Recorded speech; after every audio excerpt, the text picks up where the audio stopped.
Sen kaç kez sahibisin? 30.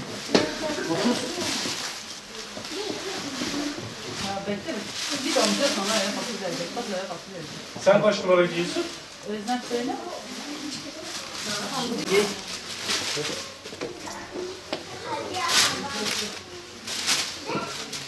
Oldu. Tamamdır.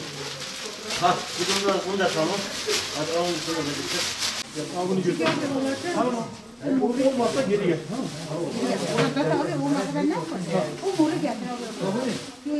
Bir şey olsun.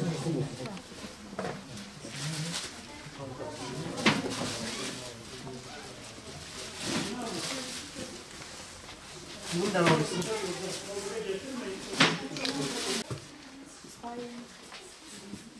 Bunu Zerre abla olursa verelim. Tamam.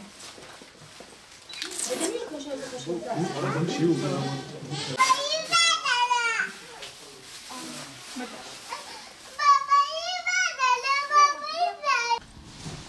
Kışları bahara çevirelim şiarıyla, kış mevsimi dolayısıyla bizler de Allah nasip ederse inşallah çocuklara yönelik, yetim ve muhtaç olan ailelerimize yönelik olarak bot, mont, bunu beraberinde atkı, bere ve eldiven.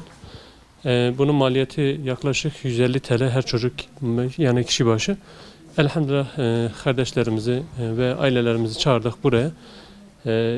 Hayırseverlerin destekleriyle Allah'a hamdolsun çocuklarımızı burada giydirdik. Sevinçlerine ortak olduk Allah'a hamdolsun. Yaklaşık 73 tane çocuğumuzu elhamdülillah buradan giydirdik. Burada memnuniyetle ayrıldılar. Rabbim vesile olan kardeşlerimizden de Allah-u Teala kendilerine razı olsun inşallah. Tabii unutmayalım ki dünyada en büyük servet gerçek dostlar kazanmaktır. En büyük zenginlik ise iyiliksever olmak ve her fırsatta iyilik yapmaktır şiarıyla. Allah'a nasip ederse inşallah bizler de umut kervanı olarak bu iyilik kervanına Rabbimizin fırsat verdiği müddetçe inşallah bu çalışmalarımız sürekli devam edecektir. Elhamdülillah halkımız yani yardımseverdir. Gerçekten insanların içerisinde özellikle mağdur ve muhtaç olan aileler içerisinde bulundukları ortamları biliyoruz.